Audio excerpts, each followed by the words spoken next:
Good morning, children. So we are going to study about business studies. Under that, we will be studying about the emerging modes of business. So we'll see what is emerging modes of business. Now, see this. Now there is a modern era is going on, and this world is changing very fast. Now new techniques, new developments are there. With that, business is also changing itself. So its organizations are being redesigned, and every processes has been redesigned now. So now we are seeing a new world. So earlier, whenever we had to make a transaction or whenever we had to purchase anything, we used to go to the shop and we used to purchase from there. But now in this modern era, now we are not going any shop. If we want to do any transaction or purchase anything in a flicker of seconds or in a second, we can purchase any product from any part of the world. So now the world has been the gap between us and the world that have been reduced now due to the globalization. Now it is very easy now. The business is very easy now. Now you see, must have seen about the Amazon, then Flipkart, and different purchasing or numerous websites are there or applications are there from where you can purchase the goods, and even you can take the different services from these apps. Okay, and that product may be possible that may not be produced in our country. Even those goods which are produced in the different part of the world, from there also we can purchase that product and we can acquire that product. So with that, we start with the e-business topic. With the e-business, what is e-business? That e-business means related to internet. With this e-business, we can purchase anything sitting at our home and or surfing on the internet, and we can purchase any of the product from any part of the world. Okay. Now, this internet has helped a lot, and that has changed the world drastically now. Even the business processes have been also introduced now. Even planning, organizing, organizations, and different other products are also being different other structures are also being changed according to the internet now. Now people are doing business, or people are more used to the internet. That is why now these functions are also, business processes are also being changed. Even the marketing, production, even everything is being changed. So we discuss with the e-business. So whatever business is done with the help of internet, that is known as e-business. Business done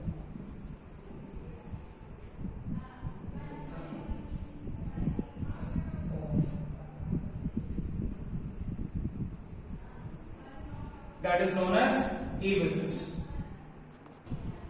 Now, under this e-business, various parties and people are being included in electronic transactions. So that these electronic transactions give the 4 directions. We will see the 4 directions of the e-business. So the first transaction is B2B commerce. Means when 2 business units are involved, or transaction is taken transaction is done between 2 business units, that means B2B. When transaction is done between 2 business units, that is known as B2B commerce.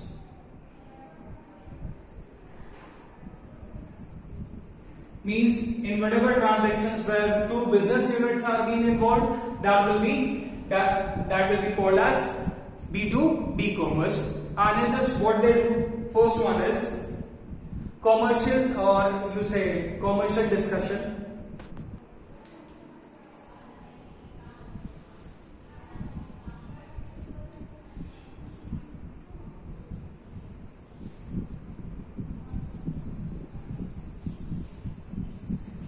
Commercial discussion or negotiations. Okay, then creation of utilities.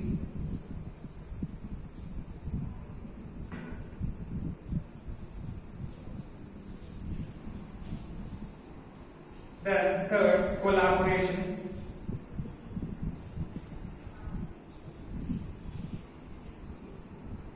So it's a discussion of business unit from one business unit to another business unit. Then creation of utilities means they are producing one thing and give it to another industry for the production. Then these transactions. Then also collaboration between them means two business units.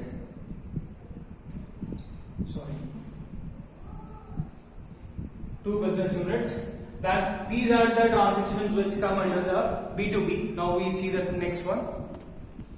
B2C commerce. Under this business units or you say the transactions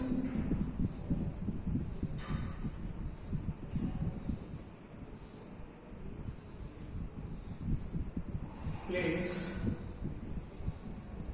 between the business units consumers is known as B2C. So under B2C, transactions taking place between business units and consumers, that is known as B2C. Means here businessman is directly in the relation with the consumer, or they have got the direct contact with the consumers. Directly related.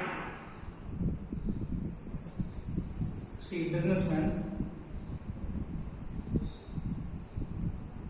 is directly in the contact with the consumers.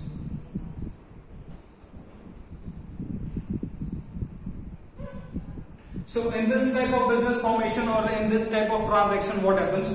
Now the businessman is directly in the contact with the consumers. Now this business, now B2C, then this also gives a scope to C2B. That means now consumers if they have any problem with the product, or if they have any suggestions regarding the product, they can also, or even if they want the after sales services also, they can also contact to the company by calling on their toll free numbers. So they can give the suggestions, or they any of the service they want, they can give this under this transactions. So when B2C is there, then that transactions also give a scope to the C2B, that is consumer to business. Now we will see what are the things that is performed under the C2B, B2C. So transactions under B2C. So first transaction under B2C means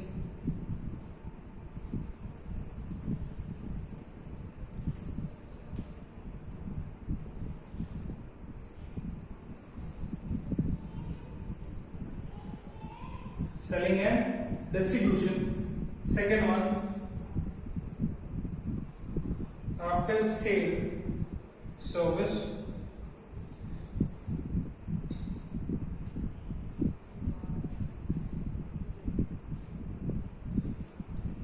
Third one, promotion and other marketing activities.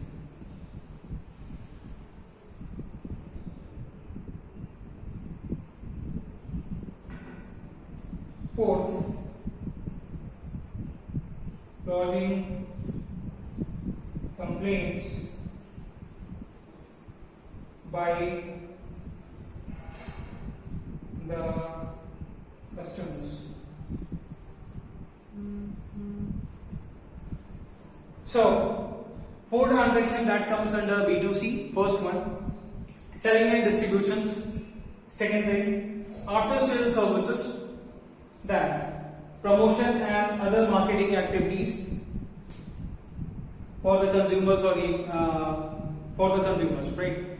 Business unit is making any advertisement at all. Then logging complaints by the consumers. So whenever a consumer is having any complaint, they can also file. They can also raise their complaints on the calling on the business units toll-free numbers which you get. And if you have any complaints, so what you do? You just make a complaint on the toll-free numbers of that company. So they come and their executive come and they solve their problem. They solve your problem. So these are the 4 transactions. Now we'll see the next one.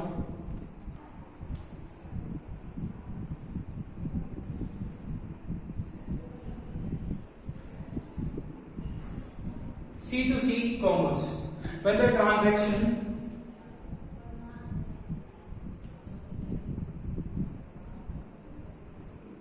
taking place between the consumer and consumer.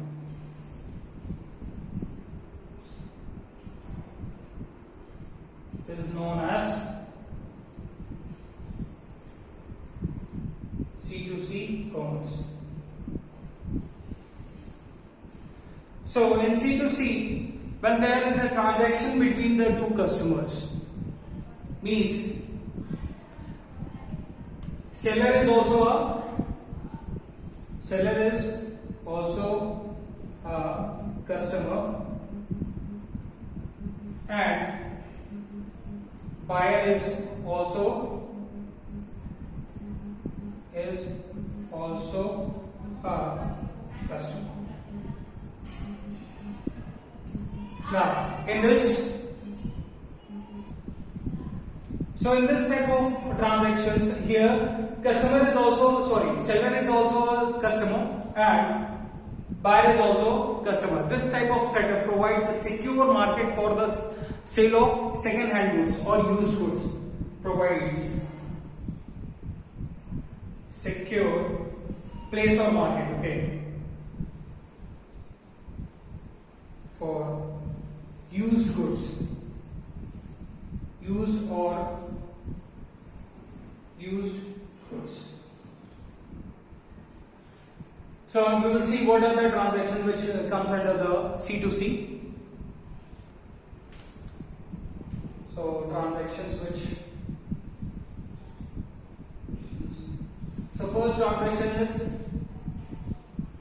selling of used books, clothes,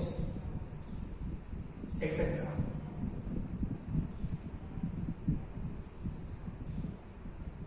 Then selling of antique items.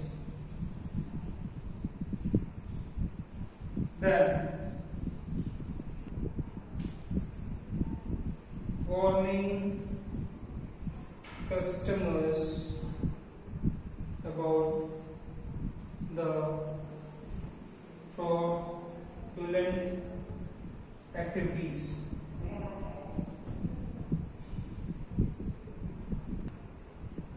Fourth,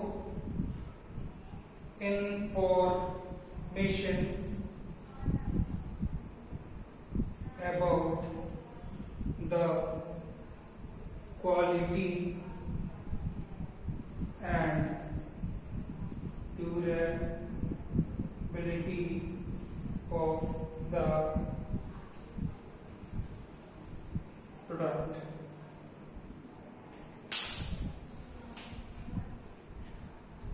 So transactions that comes or that is recorded under the C2C, that is selling of used books, clothes, etc. Even the car or even different things are also there that come under the used phase. So selling of used book, clothes, etc. Then selling of antique items. Then warning to the customers, about the fraudulent activities. If any fraudulent activities with any product is being sold in the market, so the customers can give information to another customer. Okay, if they have used that product or they know about the product, any information they are having regarding that type, so they can easily discuss that, or they can share this information to the other customers also. That information about the quality and durability of the product, even the customer share their review to the other customer, that about if they are purchasing any similar kind of product, that how is their durability, how is the quality of the product. So whatever information is there, that being shared among the customers, or one customer is sharing their information to the another customer. So these are the 4 transactions which come under the C2C. We see the last one. Intra-B-commerce. So when the transaction is between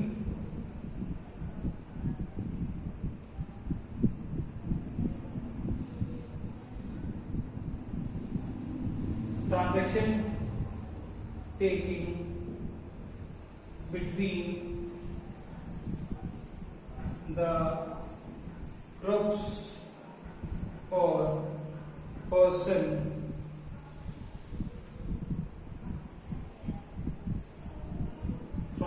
related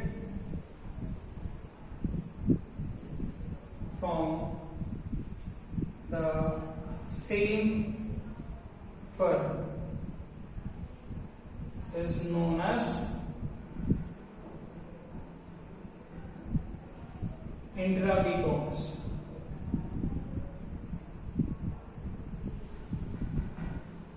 So when the transaction is taking between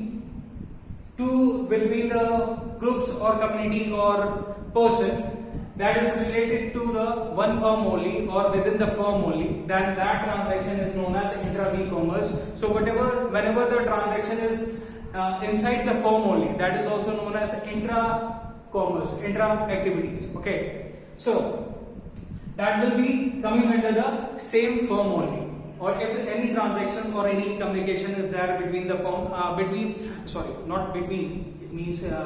within the firm only, or inside the firm, different departments are there, or different people are there within the firm only. If their transaction is taking place, that will come under the intra-B-commerce. Okay, so for example, if I say, suppose marketing department is there and production department is there. So marketing department is having some suggestions which production department is producing the product. For that product, if they are having any suggestions, like on the behalf of market research or by the review of the consumers, they want to share that idea to the production department and they want the immediate effect to be there, okay, in that product. So when they share that their information to the production department, so an immediate action is taken, like now the product is being improved with that with the suggestion of the marketing department. In that case, here the efficiency and the working response of the company also improves. So this intra-B-commerce, you can say, improves the efficiency and coordination among the different departments of the same firm only, okay, or the one firm only. So that is known as intra-B-commerce, and we will see what are the transactions or what are the transactions coming under the intra-B-commerce. So first one, interaction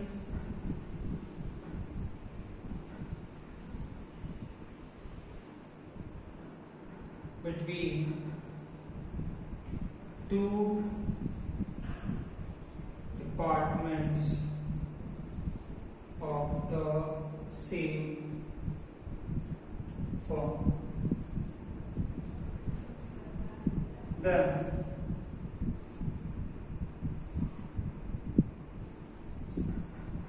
placing order and getting instructions.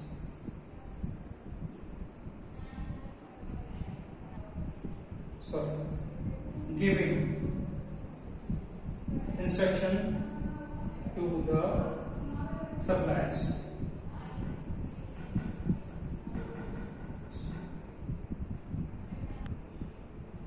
Third, communication of important information in whole organization. So it's the third one is communication of important information in whole organization. Then recruitment, selection and training of employees. So I'm writing the fourth point here. Recruit,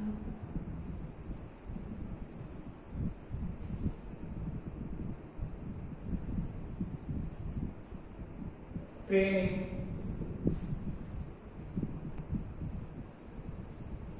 and selection of employees. So these are the four transactions which come under the intra-commerce. One is interaction between two different departments of the same firm or one firm. Then placing the order and giving instruction to the suppliers. Then communication of important information in the whole organization. Then recruitment, training and recruitment, selection and training of employees of the firm. So this is all for today. We'll meet up in the next class. Till then, thank you.